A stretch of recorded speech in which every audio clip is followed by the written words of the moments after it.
Hey all, today we're going to be creating shadow diagrams in Rhino.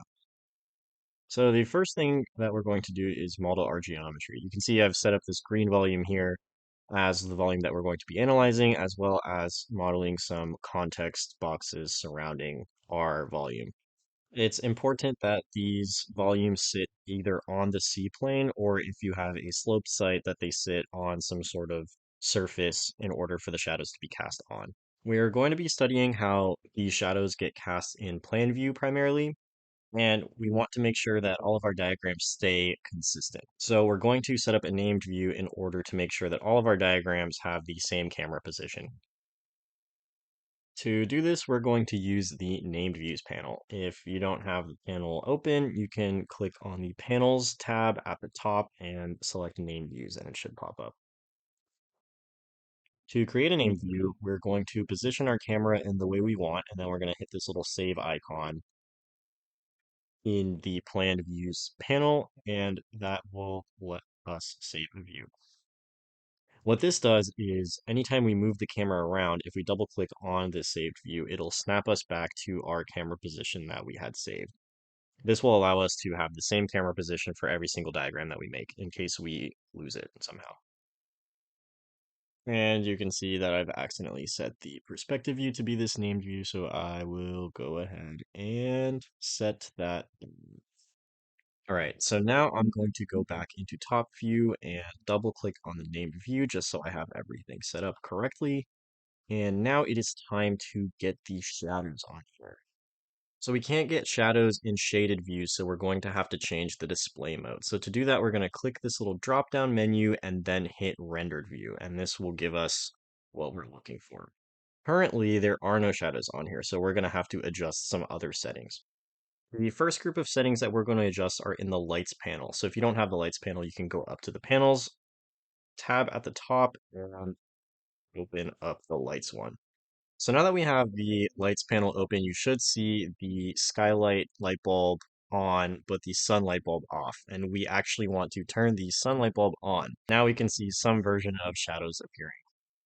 But these aren't really the sharpest shadows because the skylight is sort of interfering with them. So we're actually going to go ahead and turn the skylight off. And you can see now these shadows are much sharper than they were before and much more distinct. But if we zoom in, we can still see they're a little fuzzy. So we're going to have to adjust a few more settings. To do this, we're going to type document properties in our command line, and then we're going to go all the way down to our view tab and expand it, and then click on display modes, and then find the rendered one. Then we're going to expand that and find shadows, and now we're going to play with these sliders until we get what we want. So we want maximum video memory, and we also want the edges to be as sharp as possible. Now, other settings are pretty variable and kind of depend on the situation you have. Some might work better for you and some might not, as you can see with that slider, but play around with it until you get shadows that are as sharp as possible. For transparency, you can adjust this and it'll make your shadows look a bit more pleasant as opposed to being super aggressive, but you can also edit this, and I would suggest that you edit this in Photoshop or Illustrator or something else. Once you find the combination of settings you like, click OK.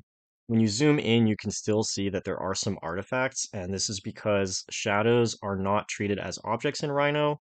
They're simply an image that is rendered in real time. So there's no way to extract the line work from them. There are some workarounds, but they're out of the scope of this video. So now that we have some shadows drawn, we need to make sure that they're the right shadows. So to do this, we're going to go to the sun panel. Again, if you don't have it, click on panels, find sun. And we're going to scroll all the way down until we find this map. So Rhino is actually pretty smart and it can calculate shadows automatically for you if it knows your latitude and longitude as well as what time of day and what time of the year you want.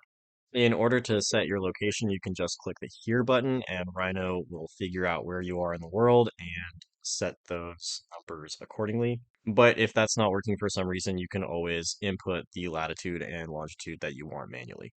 So now that Rhino's calculated my location, you can see the length of the shadows has grown dramatically, and the shadows are starting to interfere with the other buildings. And this is kind of what we want to analyze. If we go to a different view, like in perspective, and change that to rendered as well, you can see how the shadows of the surrounding buildings are landing on the sides of that green building that I had drawn. This angle might be a useful one if you want to demonstrate how different times of the day and different times of the year would affect the lighting conditions of your building. Let's finish making the diagrams in plan view. So first I want to realign my plan view back to the named view that I had. So I'm going to double click on the named view. And now I want to preserve the changes that I make to the time of the day and the time of the year to see how the shadows are going to change over time. So in order to preserve these properties, I'm going to use the snapshots panel. And I'm just going to drag the snapshots panel right next to my other panels. Let's set up our first shadow study to be on the summer solstice at 9 a.m. To do that, we're going to go back into the sun panel and we're going to scroll up a little bit until we find these boxes where we can put in the day of the year as well as the time that we want to analyze. Summer solstice is going to be June 21st, and we're going to take a look at the 9 a.m. condition. So I'm just going to type in 9 a.m. right here. And we can see that the summer solstice 9 a.m. shadows have been drawn. Now, in order to save these lighting conditions, I'm going to go back into my snapshots panel and I'm going to save this snapshot and name it appropriately. And here in this box that pops up, we could check everything if we know our geometry is not going to change. But what I would do is I would just check the rendering options and then check the views options. Hit OK, and now these conditions are saved. Now all we have to do is go back into the sun panel and change the time, and then repeat this process of changing the time and then saving it as a snapshot until we have all of our desired shadow studies completed. So now I've got a bunch of different times of the day and times of the year completed. So the last image that we're going to save, and this is sort of my personal preference and something that's optional, is the technical view of the view that we were just working on. And this will allow us to draw thicker lines around our geometry once we start working on them in Photoshop or Illustrator, or whatever. For views, just make sure you double click on named view in order to get the camera back to the desired position. And then we can start exporting all of our images by double clicking on the different snapshots that we took. You can either print these snapshots or I like to use view capture to file, but both of them are pretty much the same and you can mess around with all of the pop-up window settings in order to adjust the images to your desired effect. The one setting that I like to have on is the transparent background setting, and just make sure that when you save your files, you save them as a PNG. That way, transparent backgrounds will show up when you import the images into Photoshop or Illustrator.